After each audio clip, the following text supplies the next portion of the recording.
Behind me is my 2006 Mini Cooper S. For the eagle-eyed viewer out there, you'll notice there's no wheels on it. And that's because this Mini was very, very rusty. I paid too much. But we're here, we've got to sort it out, otherwise it's just another car that's going to disappear into the back of the barn, never to be seen again. The rust on this was horrific, and today we're going to rebuild this car with some fresh parts and hopefully get it back on the road. For the last couple of days, I've been up here treating and painting this rust, but I'm sure you guys don't want to watch paint dry. So to sum it up, to start with, I got a wire wheel and a wire brush and rubbed all the loose rust off of the metal to expose the good metal that was left. Then I treated it with some Gelonite. Is it Gelonite? Genonite? Genolite rust converter. And then a couple of coats of zinc primer. Again, this will stop it rusting in future. Zinc acts as a sacrificial barrier to oxidize before the metal. Then good old stone chip. A couple of coats of this on the bottom of the car to really help seal it in.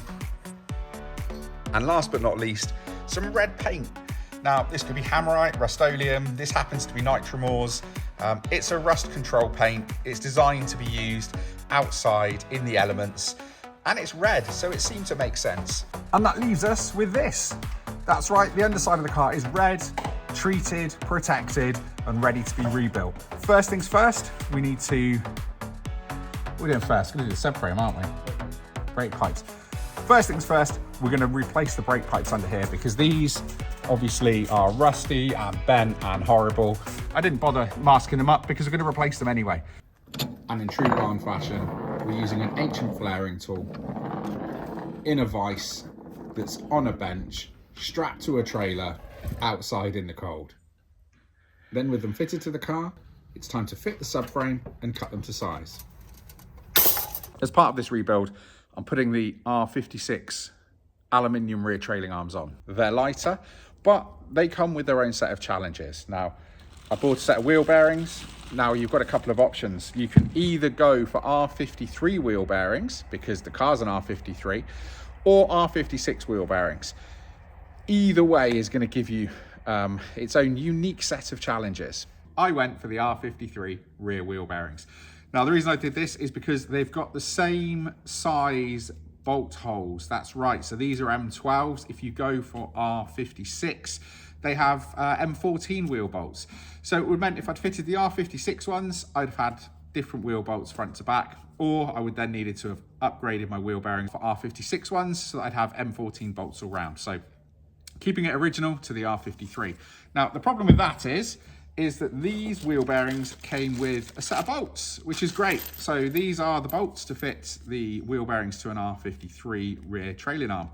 Unfortunately, they don't fit. Luckily, when I've got the car, it came with a whole bunch of spares, and that included the rear lower arms, and it came with a whole set of bolts as well. So these are the bolts for the rear wheel bearings for R56 arms, these for R53. You can see there's quite a difference.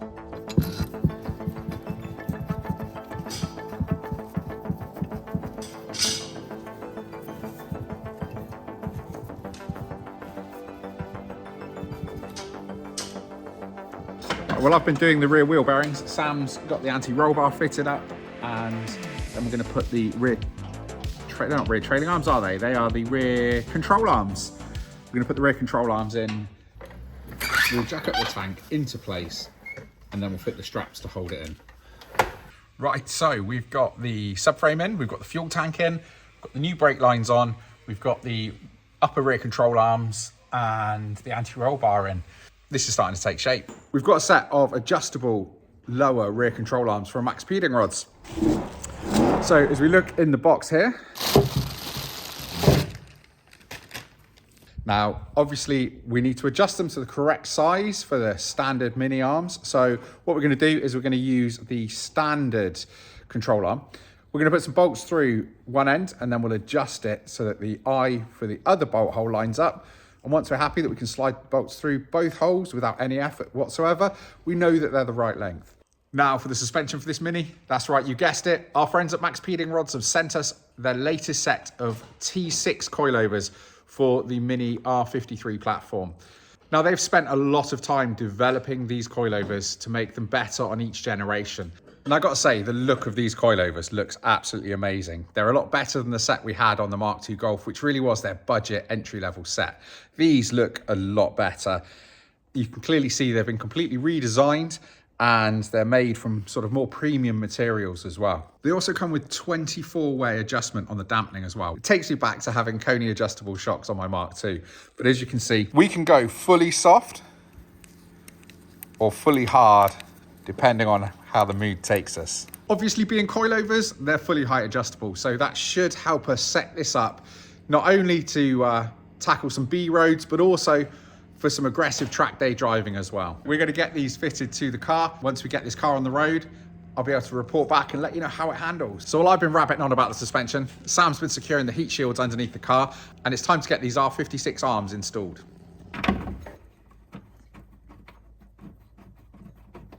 That's right, another thing to take into account when fitting R56 rear arms is that your suspension is slightly different. So these little adapters, they're about £34 normally. I've seen them on sale since I bought them at around 26 to 30, 35 pounds, whatever. But still, these little adapters go into the back of the rear arm. And that gives you that flat edge for your suspension to bolt up against.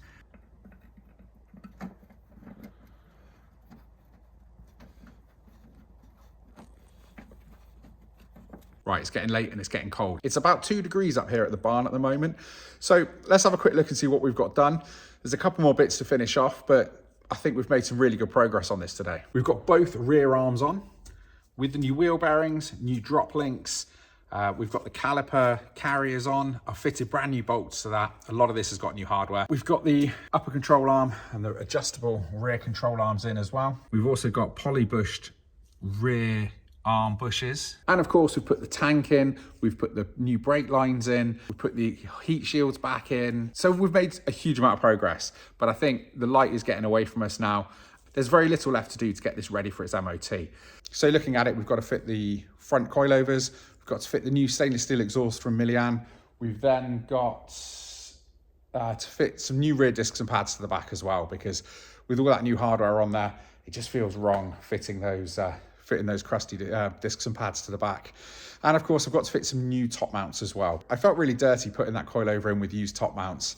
And when I looked at this one, I mean, this is starting to fall apart. So do you know what? It's probably worth the wait of a couple of days to get those new top mounts to fit this up. And then I know the suspension is completely sorted. And then I can get it booked in for an MOT and finally drive this car for the very first time. And of course, with the new Max Pedon Rods coilovers on it as well. Now, like any normal person, I could just sit there and wait for the MOT and then get this on the road. But guys, this is me. So this weekend, I'm actually going to pick up another car. Have you got any idea what it might be? If you have, I mean, just take a guess. It's something rare, it's something German.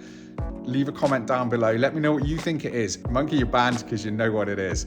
But look, guys, with that in mind, if you got this far into the video, make sure you like the video, subscribe to the channel. Big shout out to Max Pedon Rods for sponsoring the video and sending us those coilovers.